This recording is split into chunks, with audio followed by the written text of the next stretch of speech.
So hello, and welcome back to No One Is Coming, The Answer Is You. And in today's episode, we are talking about powerful presence. So whether you want to just have this powerful presence in the boardroom, whether you want to have it on stage, or whether you just want to connect better to your peers, your colleagues, your neighbors, or your loved ones, this is the episode for you. Bring yourself forth fully. Bring it on, front and center. It's all about you now. That being said, let's begin. In a world where we often find ourselves waiting for someone to come and save us, it's time to embrace one powerful truth. I hate to tell you this, but no one is coming. The answer is you. Welcome to the podcast that empowers you to take charge of your life and unleash your true potential. I'm your host, Ofri Fuchs, and I'm thrilled to embark on this transformative journey with you. So, if you're ready to embark on a journey full of self-discovery, growth, and actually take responsibility for your life, then you're in the right place, and I'm so glad you're here. Now let's rock and roll. So hello, and welcome back to another episode, number 19 of No One Is Coming, The Answer Is You. In today's episode, I'm talking about powerful presence because I want to be able to bring you forth fully. It's time for you to show up. It's time for you to shine bright like a diamond. So if you don't know who I am yet, I'm Ofri Fuchs. I'm your host for this podcast, this personal development, bring back the control for your life podcast. This is where the victim hits the curve and it's time to show up as the true leader that you are. And that is why we need powerful presence. And I kept wondering, is it something that you can learn, or are you just naturally born and gifted with? And I believe the first is true. You can learn this. You can incorporate that in your life. It's not just a technical thing. But have you ever noticed, let's go back to the beginning. Have you ever noticed that when sometimes you're in a party or in a room and somebody just shows up and everybody goes, whew, they just turn around as if like a wind came through the door. There's just a certain energy that you feel when somebody that has powerful presence exudes. And don't you aren't you just drawn to that person? You're magnetized, or some people are turned off by that energy. Like, oh, that person is so full of themselves. Is it really being full of themselves, or do they have something that goes beyond words? That is just their being. That's who they are being. They're being fully present. So today we're going to explore what that means to have a powerful presence and how can we learn to have that. It's not just about being the leader in the boardroom. It's not just being a powerful presenter. It's not just having like a kick-ass lecture or talk. It's also about being a powerful presence in your home, with your family, with your spouse, and of course, we always go back to this, with yourself. And that's where it all starts. It's about having the powerful presence with yourself so you can be that magnetic, that influencer, that authentic person on the outside, right? So what is powerful presence? What is that whoop that we feel when we see someone? So presence is, again, this is not like Wikipedia or any dictionary or Oxford dictionary, but its presence is just being fully in the moment, that you're fully connected to who you are and you're fully engaged with other people and whatever is going on. And we're going to talk and explore how one can achieve that, because we're like, oh yeah, I'm fully connected. No, we're not really fully connected. We're not even aware how much we're disconnected from ourselves and from other people. So it's about being connected, it's about being grounded, and it's about being aware. That is basically powerful presence. And why does it matter? Because in this world, in this day and age, there's so many distractions everywhere that being powerful presence makes you above average. Being present and being presence is a present to humanity. It's a rare quality that people are drawn to. They're not even consciously aware of what they're drawn to, but they're drawn to the space that you create through your listening, through your being, through your awareness, By being fully present, by being powerfully present, you can let people feel seen and heard and noticed. You're so grounded in who you are that you naturally command the space. You naturally have respect and attention to all beings. The basic, the foundation, the key aspect of it is self-awareness. So we're going to talk about this a little bit because we're going to talk about how much we keep going back to mindfulness, how much self-awareness is a key component to anything and everything that we do. You have to know where you are in order to know where you're going. So you have to know what kind of presence you're exuding in a workroom, who you're being in a space, on stage, in front of people in your family, to notice what you bring forth into the world and how you show up in order to change that. So just the awareness alone, just this self-awareness, just automatically creates a ripple of change in your life. Because if you look at someone that you admire, you will understand whoever they are. It's not just about their financial success. It's not just about whether or not they're happily married. It's not just about what they achieved in life. You will notice that it's also about their level of confidence, the way they make you feel, whether it's like a public figure, what they bring forth onto the screen or onto the stage. You will notice that there are certain elements and key factors that you might have not considered to be what you're admiring, but it's actually what you're connected to. You're not connected to their financial status. You're not connected to their spouse particularly. You're not connected to whatever they accomplish professionally. You're connected to who they're being. And that's what we want to take. That's what we want to look at. So let's ask the why question, the big W question. Why is presence so crucial? I talked about this a little bit in the beginning, but it's not only a rare quality like, oh, wow, this is really amazing. This person is powerfully present. It's about being a strong leader. So if you're powerfully present, if you're showing up powerfully into this world, you are a natural leader. You're exuding a strong presence that is inspiring, it motivates others, and they want to join you, whatever it is you're doing. That makes you trustworthy. Because if somebody is so comfortable in the way they're being in the world, if somebody is so present, there's such a sense of clarity to who they are. I want in. It's like Harry met Sally, I'll have what she's having. So it really is the foundation to creating, because if it's like that saying, like everything you want is on the other side of a conversation. You want to be in a conversation that will get you what you want, but you want to be the type of person, the type of being that people will want to give you what you want. And for that, you need to be powerfully present. So especially if we're talking about the professional world, powerful presence is just, it's that match that lights up the fire. If you're powerfully present in a boardroom, in an investor's meeting, people will listen to you better. I don't know what you're up to, but let me in on that. They will invest in you. So make sure when you're looking inwards, like, am I showing up powerfully? Am I showing up fully? Am I showing up all in with my being, with my thoughts, with my emotions, with my physical state? Am I listening not only outside, but also to my inner voice, to my hunches, to my gut? And that will create impact. That will create impact on yourself, on the decisions that you make, and that will create impact on the decisions that others will make to join you. Your kids will be better beings by your show of example of who you're being as a powerful leader, as a powerful presence. So, how do we cultivate powerful presence? We know the importance of it. We're like, hey, yeah, Ofri, sign me up. I want to be powerfully present. How do we do that? So we talked briefly, but I'm mentioning it again, about self-awareness and mindfulness.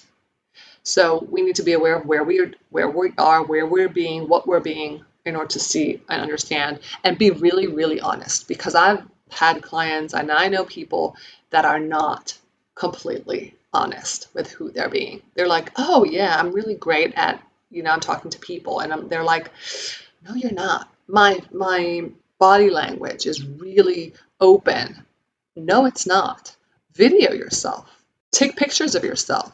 Do you smile when you talk to people? Do you make eye contact when you talk to people? Are you open physically? Do you make big hand gestures, or are you closed off, shoulders crunched down, chin in, looking down, not breathing? Check you out and see where you're at. Truthfully, it might hurt, but that's a great place to start from. So no judgment, just make note of who you are being. Be mindful of that. And once you notice it, you're like, oh, I'm doing this when I talk to people. I'm doing this with my eyebrows when I talk to people. Release your eyebrows, straighten up, open your chest. It might be uncomfortable. It's a muscle you build, you create, you grow with. So just be consciously aware of in any task you're doing. Like when you sit, even watching TV, are you all this? Can you sit powerfully when you watch TV?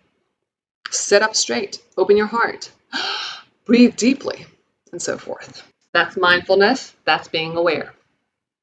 And we talked a little bit about the body language. I want to expand on that a little bit because we know for a fact that body language speaks volumes. It speaks way higher than words. People resonate with body language. So if you want to cultivate powerful presence, then you need to pay attention to what you're doing, alone and with people. So again, shoulders are crunched down, you roll them back. If your chest is closed, open it up. If your neck is down, if your chin is down, open it up. If you speak softly, if you are closing your mouth, try to open it. If you don't smile, smile. If you crunch your eyes, open them, make them brighter. You can do that mentally, but you can also do that technically. Just give a conscious signal to your brain saying, loosen up, open up, smile, expand, breathe deeply, do expansive gestures. That will create strong postures. So it'll feel fake in the beginning, but you'll grow into that muscle. Maya Angelou said, people will not remember what you said. They will not remember what you did. They will remember what you made them feel. Always be conscious that you have impact on people in any interaction, and practice in the smallest of interactions. Practice when you go to the market, when you go to the store. Practice it with your neighbors in the elevator or on the stairs, on the street, in the park. Practice it with strangers, with a postman, with a milkman. Do they even have milkmen? I don't know. But practice it with any opportunity about, can you make someone feel better? And do that and amplify that to the maximum. Don't just say, hi, how are you doing today? That's not making someone feel better. That's lip service. Hey, you really look good today. I love the haircut. Like you shine bright today. I love that color on you. I don't know. Just compliment them. Just make them feel, I've noticed I haven't seen you around. Have you been well? Anything that comes up for you, just be honest, truthful, and connect to people. That will make them feel good about you. And that's what you want to create. So another thing that really helps, and I actually did this breath work today with a brilliant man. It's about conscious breathing. We are not aware, and I'm a conscious person, and I was not aware how tight I was, how I was not breathing fully or deeply as I thought I was. And again, I'm an aware person. I wake up in the morning and I breathe. But breath, like conscious breathing, you don't have to force it. You don't have to expand it. Just notice it and try to slowly expand it from the center, from the inside out, not from the outside in. You can do that. That's a different type of breath work. Just be conscious of where you are on your breath and see if you can make it wider. And that slows down your mind, that slows down your heart rate, and that brings you back in. That brings you back to center, to consciousness, to a state of flow. It's very simple. It's very effective. It's an automatic response. It's a physical response that you'll have that will connect you back to yourself. Next thing I want to talk about is listening. Listening actively is listening with your eyes and listening with your heart. It's not listening with your ears. Listening actively is listening to what people don't say, to what's underneath the words, to what's in between the sentences. Tune into people's emotions. Tune into their choice of words. Tune into the underlying message. Tune into their state of being. Practice being all in someone else's being. Don't plan your responses. Don't plan what you're going to say. Definitely don't plan to be right, and don't plan to have the last word. Just be present in your listening, and that will be the present that you give to them. I promise you, it can change worlds. It can change lives if you listen fully, and don't be afraid to slow it down, to really, really listen. Next thing, I'm leveling up a little bit because I'm talking about people that want to create powerful presence in their job space, in their presentations, job interviews. If they need to have the powerful presence in a certain external environment, you can do that even on your everyday family life. But set the intention to who do you want to be and what do you want to bring out of this conversation. So before you enter a room, before you enter that job interview, before you start that significant task that you have, that meeting, whatever, take a moment to say, what do I want to create? How do I want to make them feel? How do I want to show up? What energy does that require of me? What do I need to bring to the table today? How do I need to level up? What do I need to get rid of? Maybe it's an unuseful thought that is not serving you right now. And what do I need to bring in to the table, to bring into the room? And just that kind of straightening it, setting it, you can write it down, and looking at it makes you clear on what's out and what's in. What do you pull in, reel in, and what do you just leave out the door? So that makes you stay focused, and focus is clarity, and clarity is power. I want to bring forth a quote from Eckhart Tolle, which I really love, but I'm reading it because I didn't memorize it.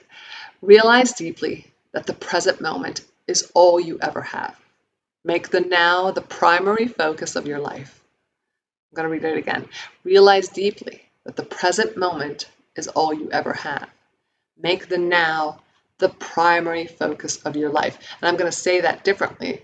Make the now the primary focus of your being. So if I'm being right now, who do I need to be to make now the most important, the most memorable, the best moment I've had so far? Now, just imagine the power of deciding that every moment is the best moment you ever had. So every moment is the best moment you ever had. That requires a certain amount of intention to level up, to say, no, this is the best moment. No, this is the best moment. How am I creating this one the best moment? So it could be a kiss that you give to your child. It could be a hug that you got from your spouse. It could be, I don't know, an embrace that you gave to your pet. It could be a smile that you gave to your colleague. It could be a hug of support that you gave to your boss. It could be anything. It could be a large tip that you gave to the waiter or the busboy. How can I make this moment better than the previous one? That's all you can focus on, because we only have now and now and now.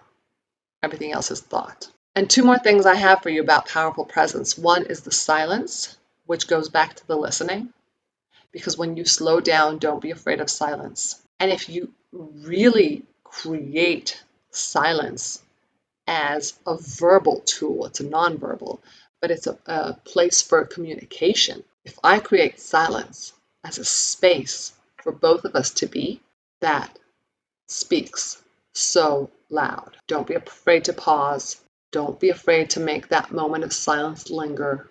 Make it longer. And just be with someone. Hold the space. And when I first practiced it, it felt really uncomfortable. But then I fell in love with it. I fell in love with the the long pause. And it wasn't like a deliberate, like intentional long pause, like this is technical. I was just like, do I really need to speak now? No, I got nothing to say. Still got nothing to say. Still got nothing to say. And the more I did that, the more the other person had something to say. And that peeled the layers of their being. And so many beautiful things came out of that. So don't be afraid of the silence. And lastly, what I would suggest is, and I will have to admit, I don't do that. Sometimes, remember that episode in Seinfeld where George, he has this fight. I don't remember with who, it's their boss or someone in the workplace, and he drives after, and he revisits and he goes through that argument that they had in the workspace in the office, and he's like, oh, I should have said that, I should have said that. And then he turns around the car and he goes back and hands them that sentence, and then that guy has an immediate comeback, and he's like, ugh, and he doesn't have anything to say, and he just goes back and forth. So that's not what I'm suggesting you do, but reflection in a positive way and adjusting what you did is a really good way of learning from who you were being to the next time, next round. At the end of your day, at the end of the presentation, at the end of the board meeting, take some time to reflect. Who was I being? How did I show up? Did I match what I set the intentions? If we go back to the intentions, was I on top of my intentions? Were I fully committed? Was I fully present? Did I listen carefully? What can I improve for next time? What didn't I do? What tampered my attempt there to be fully present? What did they say that triggered something in me that kind of burst my bubble? So this reflection really helps us kind of become more self-aware and just learn from it. Just keep on practicing. It's like, going to the gym at the end of the workout, your trainer, your coach comes to you and say, you know what, we need to do more reps on this exercise or that exercise. We need to strengthen your quads or your triceps or do some cardio. Whatever it is, it's just a fact. These muscles are weaker than those. You're not taking it personally. You're like, okay, so tomorrow we'll do 10 more reps. So that's all it is. No judgment here. So I'm coming close to conclusion. I will say that being powerfully present is not always a smooth ride, especially if you're out of practice or you don't know what I'm talking about and you really need to grow from 0 or 2 to 10. It will take some time. So there are distractions that will come, whether it's interruptions during a presentation or a meeting, whether it's your phone, your thoughts, your negative thoughts, your unuseful thoughts. All that is noise. So we keep going back to the mindfulness practice. We keep going back to the breath. That really centers us. That really makes us connect. No judgment. It's just life. And we're dealing and we're working with it, not against it. Anxiety might come up. So fear, anxiety, again, going back to the breath, calming down your nervous system, saying positive mantras to yourself and reinforcing yourself, reminding yourself that you've come so far, you've achieved this much, you've done this before, nothing will happen if you completely bomb this. Even though you think the worst will happen, it's not going to happen. The worst is not the worst. And build self-confidence, build from wins, build from successes, see your growth path, just embody that, because being powerfully present is not being perfect.